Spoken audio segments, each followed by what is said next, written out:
அன்பார்ந்த நேயர்கள் அனைவருக்கும் வணக்கம். தீப ஒளியானது இருளை நீக்கி ஒளியை தருவது போல நமது வாழ்க்கையில் இருக்கும் இருளான காரியங்கள் நீங்கி சந்தோஷமும் மகிழ்ச்சியும் பெருகி இன்ப வாழ்வு வாழ வேண்டும் என்பதற்காக இன்முகத்துடன் மாதம் முழுவதும் ஒளி விளக்கு ஏற்றப்படும் தமிழ் மாதம்தான் கார்த்திகை. கார்த்திகை தீபம் கொண்டாடப்படுவதற்கு பின்னால் இருக்கும் வரலாறு என்ன?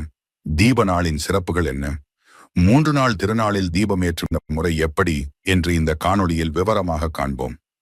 படைத்த கடவுளான பிரம்மாவுக்கும் காக்கும் கடவுளான விஷ்ணுவிற்கும் இடையில் யார் பெரியவர் என்ற சண்டை மூண்டபோது சிவபெருமான் தோன்றி, என் அடிமுடியை யார் முதலில் பார்க்கிறீர்களோ அவர்கள்தான் பெரியவர் என்று கூறினார்.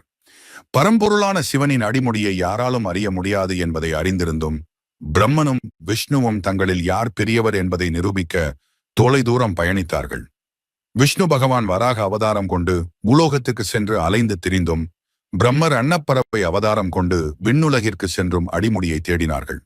இப்படி பல நாட்கள் தேடியும் திருமால் தன்னால் சிவனின் அடிமுடியை காண இயலவில்லை என்று தனது தோல்வியை ஒப்புக்கொண்டார். ஆனால் பிரம்மனோ தனது தோல்வியை ஒப்புக்கொள்ளாமல் சிவனின் தலையில் இருந்து விழுந்த தாழம் பூவிடம் தான் சிவனின் அடிமுடியை பார்த்ததாக பொய் சாட்சி கூற வைத்தார். இது பொய் என்று அறிந்த சிவபெருமான் கடுங்கோபம் கொண்டு இனி பூலோகத்தில் பிரம்மனுக்கென்று எந்த ஒரு ஆலயமும் அமைக்க கூடாது என்றும் இனி தாழம்பூ கொண்டு தன்னை வழிபடக்கூடாது என்றும் சாபமிட்டார். இதனால் பிரம்மனுக்கென்று தனி ஆலயம் அமைக்கப்படாமலும் சிவனுக்கு தாழம்பூ கொண்டு வழிபாடு நடத்தப்படாமலும் இருந்து வந்தது. பிரம்மனாலும் திருமாலாலும் சிவனின் அடிமுடியை பார்க்க முடியாததால் அவர்களுக்காக சிவன் ஜோதி பிழம்பாக காட்சியளித்தார். ஜோதியாக விளங்கிய சிவபெருமானை மக்கள் அனைவரும் பார்த்து பரவசம் அடைய வேண்டும் என்று பிரம்மனும் திருமாலும் முறையிடவே சிவபெருமானின் பஞ்சபூத தலங்களில் ஒன்றான திருவண்ணாமலையில் ஜோதியாக எழுந்தருளினார். இப்படி சிவபெருமான் ஜோதியாக காட்சியளித்த நாளே திருவண்ணாமலையில் ஜோதி விளக்கேற்றியும் வீட்டில் தீபங்கள் ஏற்றியும் வழிபடப்படுகிறது. பிரம்மதேவரும் தாழம்பூவும் தங்கள் தவறுகளை உணர்ந்து சிவனின் சொந்த ஊரான உத்தரகோஷமங்கை திருத்தலத்தில் பல வருடங்கள் தவம் இருந்தனர். இவர்களின் தவத்தை ஏற்று மனமிறங்கிய சிவபெருமான் இருவரையும் மன்னித்து அவர்களின் சாபங்களையும் நீக்கினார். இதன் பிறகே உத்தரகோஷமங்கை திருத்தலத்தில் சிவனுக்கு தாழம்பூ வைத்து வழிபாடு நடத்தப்பட்டது. அதேபோன்று பூலோகத்தில் பிரம்மனுக்கென்று தனி ஆலயமும் அமைக்கப்பட்டது. குளிரும் மழையும் ஒரு சேர்ந்த இந்த ஐப்பசி மாதத்தில் கொசு மற்றும் பூச்சிகளின் நடமாட்டமும் இனப்பெருக்கமும் அதிகரித்திருக்கும். அந்த பூச்சிகளை இந்த தீப ஒளியானது கவர்ந்து தீப நெடியில் பூச்சிகள் அழியும் என்பதற்காகவே இம்மாதம் முழுவதும் தீபம் ஏற்றப்படுகிறது. இதுவே கார்த்திகை மாதத்தில் தீபம் ஏற்றுவதற்கான அறிவியல் காரணமாகும். பொதுவாகவே விளக்கேற்றுவது நல்லது என்றும் வீட்டில் விளக்கேற்றினால் லட்சுமி கடாட்சமாக இருக்கும் என்றும் சொல்வதுண்டு. அதில் குறிப்பாக குத்து விளக்கில் இருக்கும் 5 முகங்கள் பெண்களின் மன உறுதி, நிதானம், சமயோஜித புத்தி, சகிப்புத்தன்மை, அன்பு போன்றவற்றை குறிக்கிறது.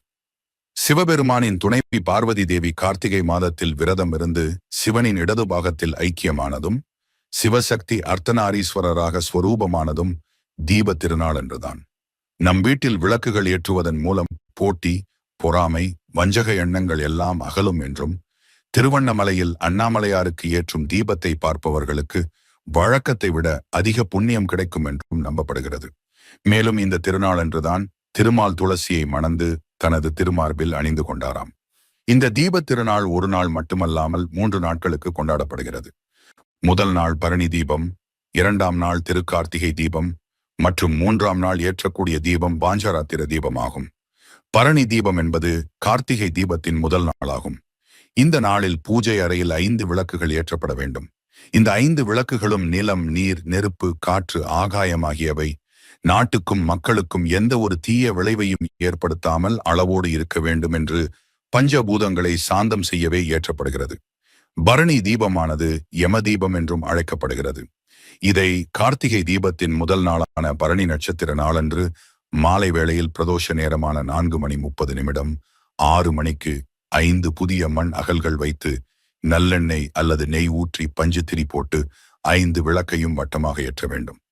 அதிலும் முக்கியமாக முதலில் ஏற்றும் தீபத்தை மட்டும் வத்திகுச்சி பயன்படுத்தி ஏற்றி மற்ற 4 விளக்குகளையும் முதலில் ஏற்றிய விளக்கை வைத்து ஏற்ற வேண்டும்.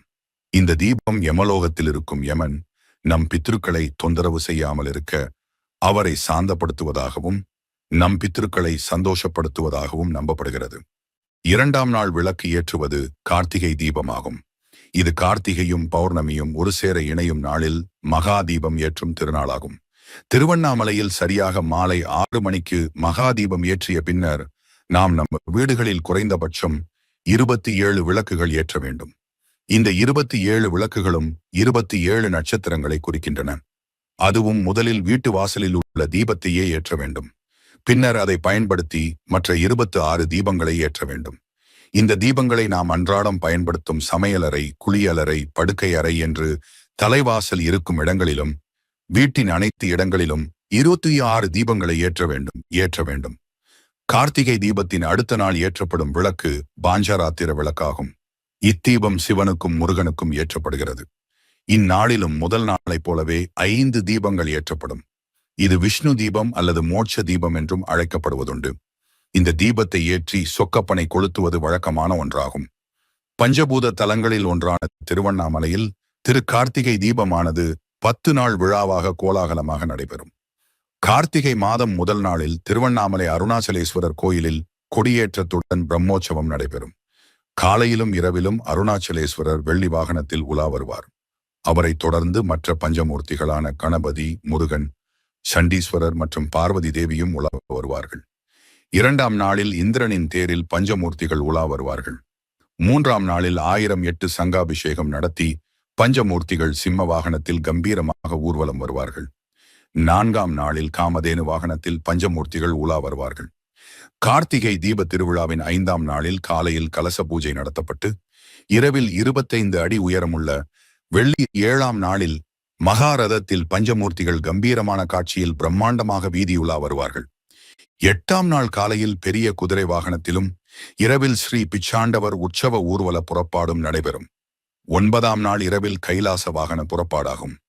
10ஆம் நாளான கார்த்திகை தீபத்தன்று அதிகாலை 4 மணியளவில் பரணி தீபம் ஏற்றப்பட்டு மதியம் ஸ்ரீ சுப்பிரமணியர் பிரம்ம தீர்த்த குளத்தில் தீர்த்தவாரி திருவிழா நடத்தப்பட்டு மாலையில் சுமார் 2668 அடி உயர மலையில் கிட்டத்தட்ட 3500 கிலோ நெய் பயன்படுத்தப்பட்டு சரியாக 6 மணி அளவில் மகா தீபம் ஏற்றப்படுகிறது. இத்தகு சிறப்பு பெற்ற கார்த்திகை தீப நாளில் தீபம் ஏற்றுவதன் மூலம் அண்ணாமலையான் நமது பிரச்சனைகளையும் துயரங்களையும் நீக்கி நாம் எண்ணுவதையும் எண்ணாததற்கு மேலானதையும் அருள் செய்து செல்வ செழிப்புடன் வாழ வைப்பார் என்பது ஒரு நம்பிக்கை. இத்துடன் விடைபெறுகிறேன். நன்றி, வணக்கம்.